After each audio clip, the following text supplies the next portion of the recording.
नमस्कार दोस्तों, आज हम बात करने जा रहे हैं एक ऐसे ऐतिहासिक फैसले की जिसने भारत जापान रिश्तों को नई ऊंचाई दी है और साथ ही भारत के इंफ्रास्ट्रक्चर ड्रीम को एक बड़ा बूस्ट दिया है। जी हाँ, हम बात कर रहे हैं जापान द्वारा भारत को 2 बुलेट ट्रेनें मुफ्त में गिफ्ट करने की खबर की, जिसने देश भर में चर्चा छेड़ दी है।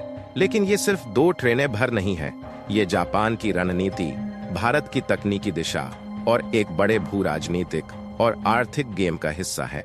चलिए इस पूरे विषय को गहराई से समझते हैं। सबसे पहले बात करते हैं भारत के पहले बुलेट ट्रेन प्रोजेक्ट की, Mumbai Ahmedabad high speed rail corridor की। ये प्रोजेक्ट सिर्फ 2 शहरों को जोड़ने का काम नहीं कर रहा, बल्कि भारत के रेलवे सिस्टम को 21वीं सदी के लेवल पर ले जाने की दिशा में पहला क्रांतिकारी कदम है।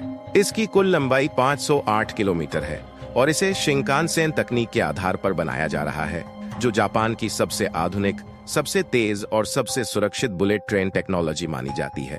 जापान इस प्रोजेक्ट के लिए भारत को सिर्फ तकनीक ही नहीं दे रहा, बल्कि भारी मात्रा में वित्तीय सहायता भी कर रहा है। लगभग 81 करोड़ का सॉफ्ट लोन, वह भी मात्र 1% की ब्याज दर पर, जिसे भारत को 50 सालों में चुकाना है। दुनिया में इससे सस्ता फाइनेंस शायद ही कहीं और मिले।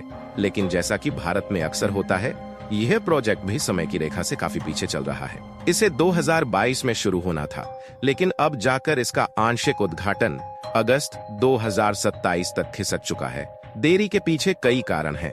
जमीन अधिग्रहण में अड़चने, स्थानीय विरोध, तकनीकी ट्रेनिंग की कमी, महंगाई और कोविड जैसे संकट। फिर भी अब तक 360 किलोमीटर से अधिक ट्रैक बिछाया जा चुका है और 12 में से 8 स्टेशनों पर तेजी से काम चल रहा है।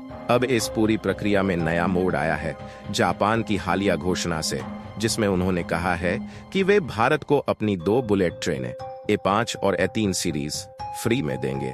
ये ट्रेनें 2026 में भारत आएंगी और उन्हें मुख्य रूप से ट्रैक टेस्टिंग और भारतीय जलवायु परिस्थितियों जैसे गर्मी, धूल, नमी की अनुकूलता की जांच के लिए इस्तेमाल किया जाएगा।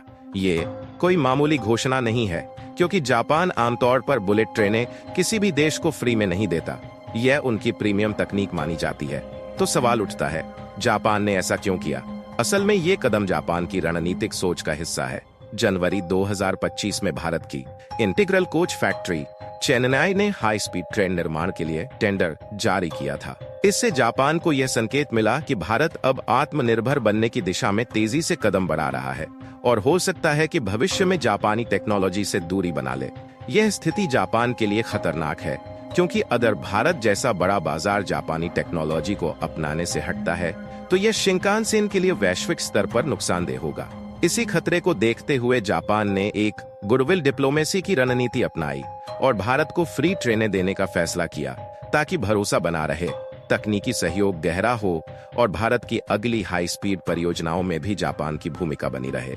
यहाँ आपको ये भी जानना जरूरी है कि जापान की दी गई वे 5 ट्रेन शिंकानसेन की लेटेस्ट सीरीज में से एक है, जो लगभग 320 किमी घंटा की स्पीड से चल सकती है। वहीं वे 3 ट्रेन थोड़ी पुरानी है, लेकिन टेस्टिंग के लिहाज से परफेक्ट है, स्मूथ, स्टेबल और विश्वसनीय।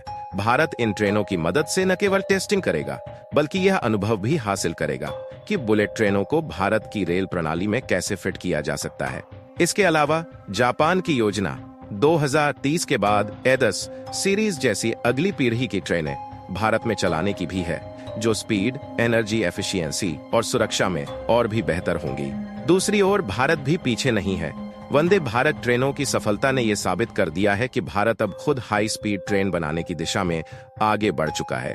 इन ट्रेनों का इस्तेमाल 2027 तक मुंबई अहमदाबाद कॉरिडोर पर भी अस्थायी रूप से किया जा सकता है, जब तक फुल फ्लीट शिंकानसेन ट्रेनों की नहीं आ जाती। यानी भारत पूरी तरह जापान पर निर्भर नहीं रहना चाहता, और यही बात जापान को डराती भी है।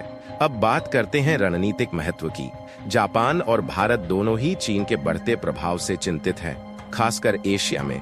भारत में इंफ्रास्ट्रक्चर में निवेश करके जापान न केवल आर्थिक फायदा ले रहा है, बल्कि यह एक जियोपॉलिटिकल स्टेटमेंट भी है, हम भारत के साथ हैं। इसी कड़ी में यह ट्रेन गिफ्ट एक प्रतीकात्मक लेकिन बहुत शक्तिशाली कदम है।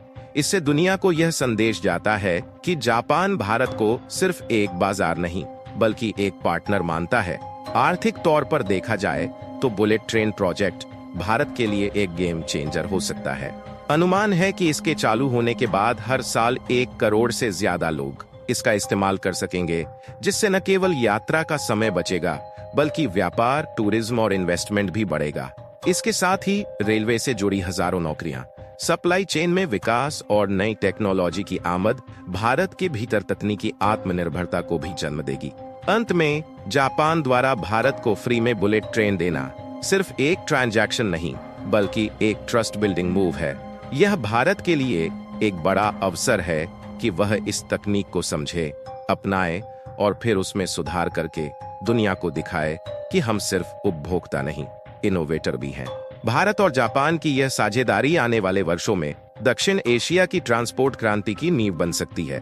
और सबसे बड़ी बात, यह एक संकेत है कि दुनिया अब भारत को एक गंभीर, सक्षम और तकनीकी रूप से महत्वाकांक्षी देश के रूप में देखने लगी है। तो दोस्तों, अब आपकी बारी है। क्या आपको लगता है कि भारत जापान की शिंकानसेन तकनीक को पूरी तरह अपनाएगा या अपनी वंदे भारत जैसी ट्रेनों पर ज्यादा भरोसा करेगा?